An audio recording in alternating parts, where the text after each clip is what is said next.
Hello everyone. Today I'm going to talk about how to find your passion and how to stay motivated. We all have those moments in our life where we feel like we are just crushing it. Like everything in our path seems to be going right. We're totally motivated and passionate about everything that we're doing, and everything's going great for like a week or maybe a day. But the majority of the time it feels like, yeah, it would be nice to be motivated to do something, but what? I really don't even know what my passion is in life. I don't know what to do at all. So you just kind of start feeling like you're in a rut. Yes, you want to do something with your life, but what? What direction do you go? What do you possibly do? And who has time to go achieving our goals and everything? We know that we want to have a passion and a purpose. We just don't know what they are, or how to attain them, or even have the energy or motivation or desire to even look for any of that in the first place.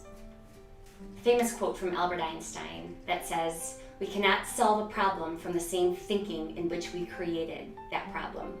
We're not going to find our passion, we're not going to find our motivation, we're not going to find any of it by sitting in the same mindset, in the same place that we are in life right now. It is never going to happen. In order to break free and see the light of what your purpose here in life is and what really is passionate and motivating for you specifically.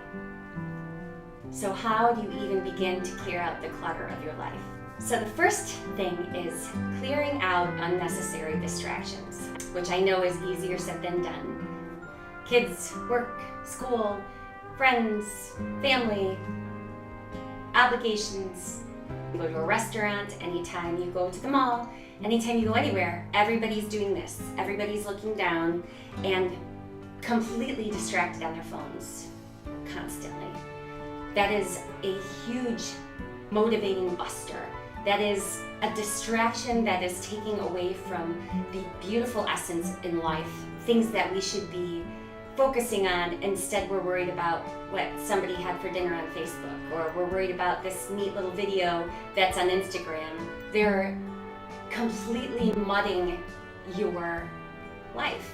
They're keeping you from being able to look up and see the sunlight, smell fresh air, see what life is happening around you when you don't even realize what's going on, because all we're doing is this. We're also so busy numbing our minds. We want to drink, albeit a very fun pastime, but when we drink all the time, it is numbing who we are, what we want to do. We just get tired, or we get depressed, or even have fun, but it's mind numbing. Watching TV all day long is mind numbing. Listening to the radio, listening to everybody else's opinions all day long on talk radio is mind numbing. We're completely inundated with commercials, with media, with television, with people telling you to buy this, think that, believe this. It's almost like we're turning into zombies, staring at a television screen, drooling, listening. We're allowing all of these numbing agents into our life without even realizing the products we're supposed to buy, the amount of time we're supposed to be working, the things we're supposed to be doing. They're shaping who we think we are as we sit and stare and drool like zombies. Try to become very aware of your negative self-talk. And I know that many of us do it day in and day out, or even realize they're doing, oh, how can I be so stupid? Oh my God, what an idiot. Oh, I should have known better. And those are the things that you say out loud.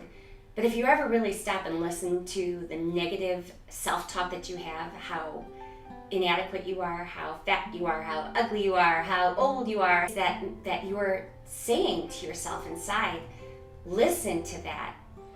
Just become aware of it. And even as an experiment with yourself, so you can really start to focus on the fact that you probably do this a lot more than you should, is make it a point for an hour to just sit and berate yourself emotionally.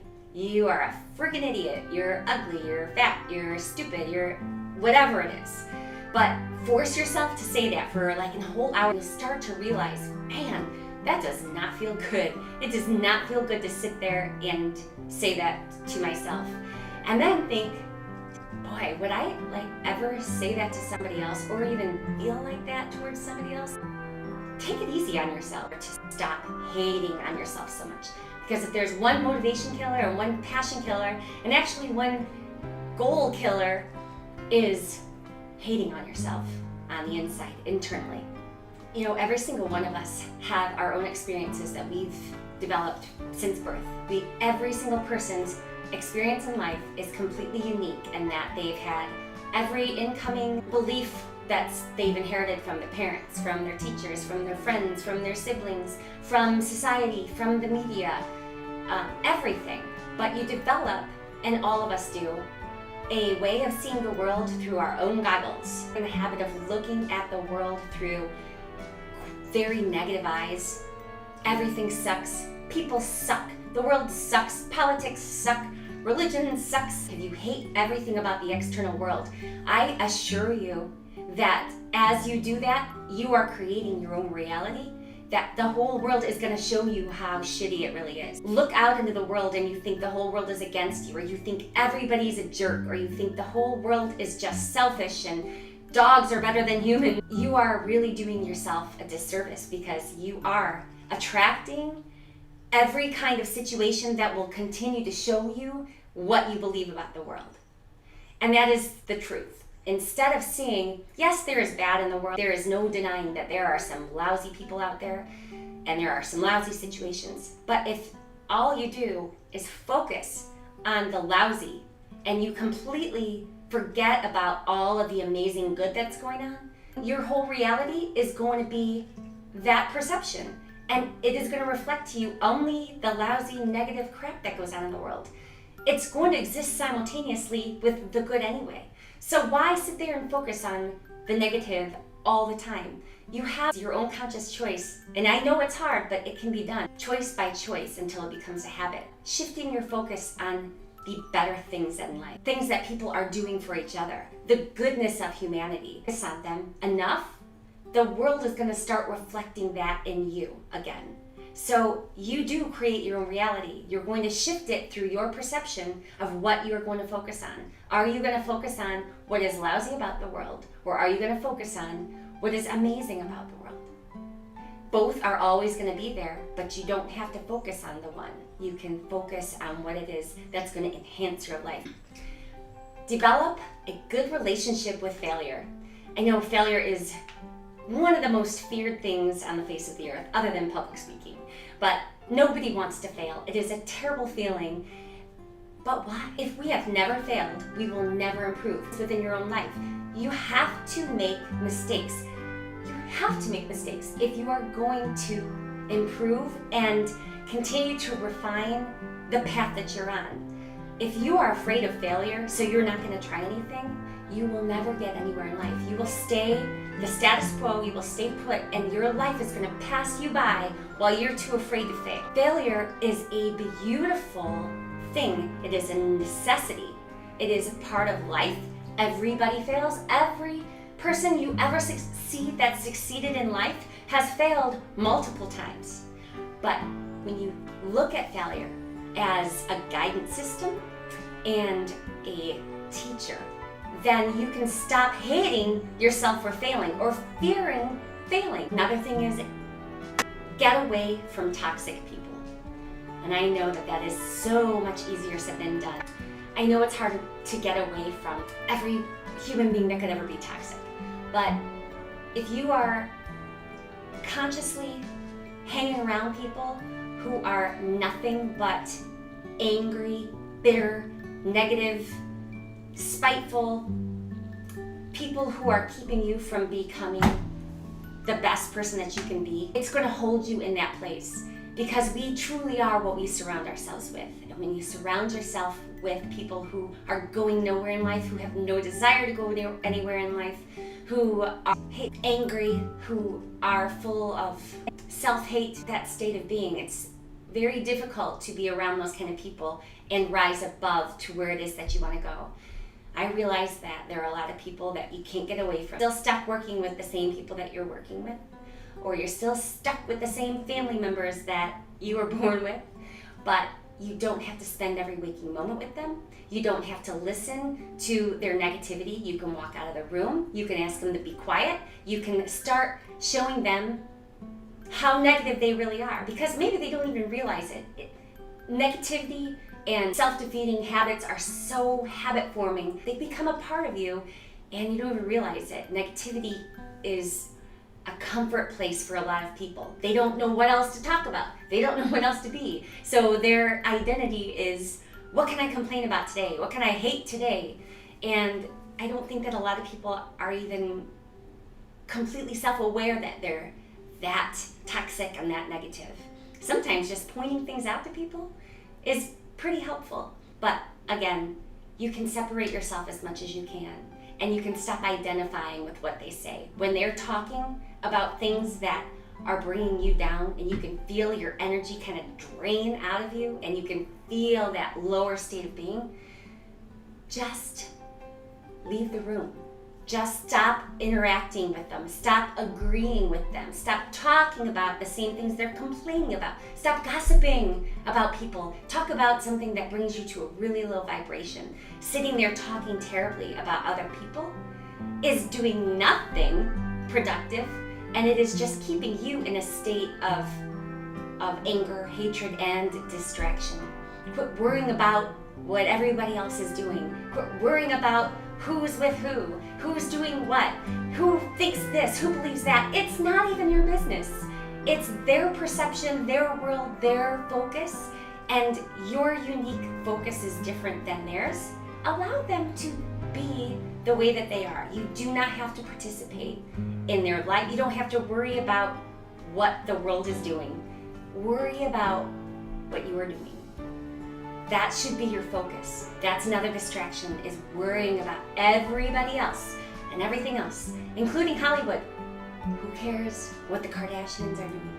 Who cares if somebody's having a baby with somebody? Who cares? Gravitate towards people who are happy and successful. And you may not even know anybody that's happy or successful. You may just be surrounded by a bunch of miserable people. So many of us are, so it's okay.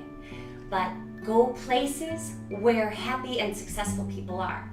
Join the gym. Not everybody is happy and successful at the gym, but you find people that have a motivation. If you're at the gym, you've got some kind of motivation, a different kind of mindset when you start going to places like the yoga, which I know a lot of us would be like, there's no way I'm going to go stand and tie myself in knots. But people who typically practice yoga are also looking for peace and passion, improving their life, that is wanting to improve their lives, that wants to find happiness, just feeling lighter in general. Start noticing your negative imprint, because all of us do.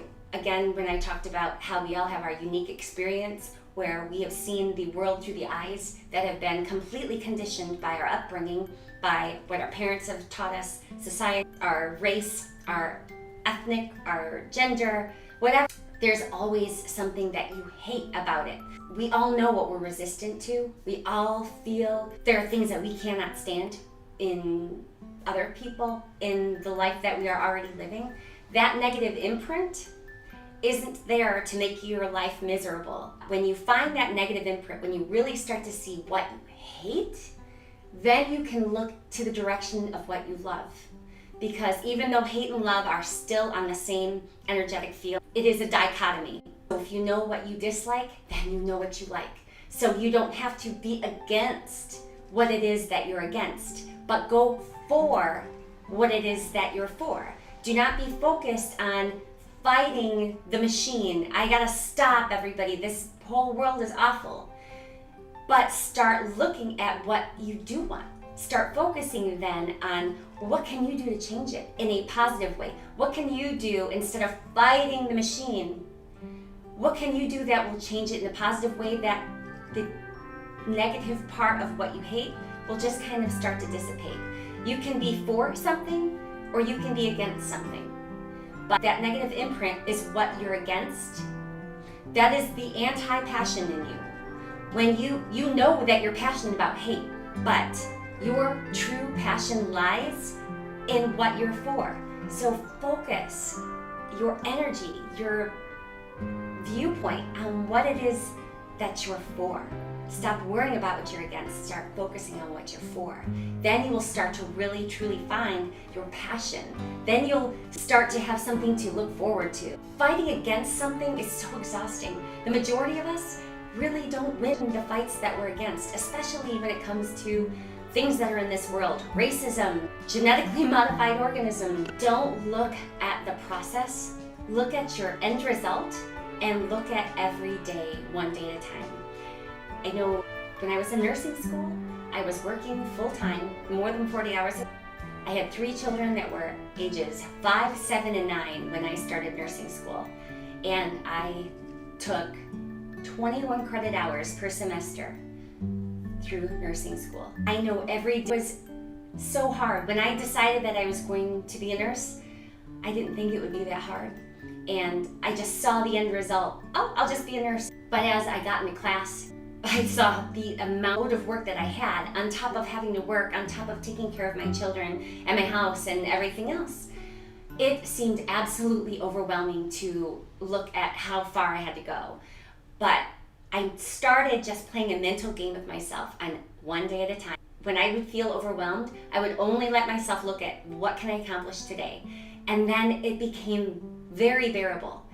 Those baby steps for me were very bearable when I could say, I have a test due today, I can totally do that, I got this. And I would get through that test and then I would let the next day come. Because if I saw, oh my God, how many more months do I have of this hell, then I would have quit. There's no way I could have been able to achieve the goal that I did by looking at the process. It is way too much for anybody. So know what you want and work for it what you want, but don't look at that process. Watch it, just what you have in front of you, just one day on your plate. What can you get today? You will accomplish so much more. You will start to feel much more in control of your emotions and your world, because if you know you can do something for a day, I can do anything for a day. Anybody can do anything for a day. And then you accomplish that at the end of the day, and you're like, all right, I can totally do this tomorrow. It really is a journey. It really is not just jumping to where you need to get. You will get there. Stop wasting your time browsing. And I know that I'm one of the biggest culprits of this, especially with Facebook. But when we stare at our phone and we play Candy Crush all day long, and we are watching Instagram all day long and Facebook, browsing is your biggest time waster. Browsing things is not getting you to where you need to go. The constant texting 30,000 people a day, is a very difficult and a time waster too. Even though it's hard because we want to talk to people, but texting really does take a lot more time than just getting on the phone and talking to somebody for 10 minutes. Stop listening to people tell you you can't do it. If somebody is trying to get in your way from attaining your dreams, I assure you that that is projection of their own insecurity and inadequacy and wishing that they have that motivation and drive that you are portraying right now. That is why they are feeling resistant to it. And it has nothing more to do with you. And so you can either agree with it or you can disagree with it. Be an example to them.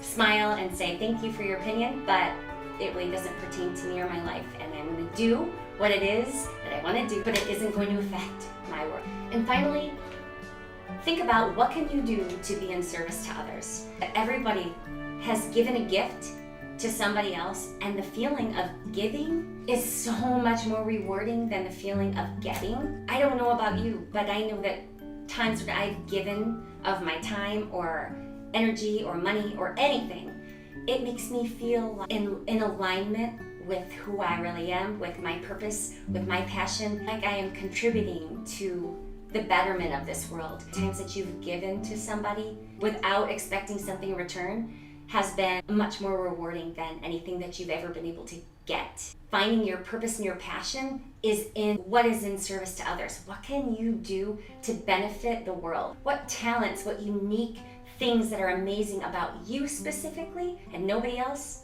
that you can give the world? Because again, you have your own unique experience. Somebody might be able to benefit from what you've gone through that somebody else wouldn't even be able to relate to at all. But if you have something to offer, that you've gone through, that you've accomplished, that you've risen above, you can give. It's going to completely fuel that passion and motivation within you. The more that you clear out the negativity in your life, the more that you clear out the distractions, the more that you clear out the mind-numbing activities that we all do day in and day out, the more that you start realizing and hearing the talk that goes on within your mind. When you start shifting your focus from everything that's bad to just looking at things that are good, reaching out and helping other people, reaching out and offering something that you have to give that can be a benefit even to one person. I assure you that as you develop these habits, your passion will come down like a gleaming light from heaven. And that motivation from seeing that passion, from clearing out everything else, will be your drive.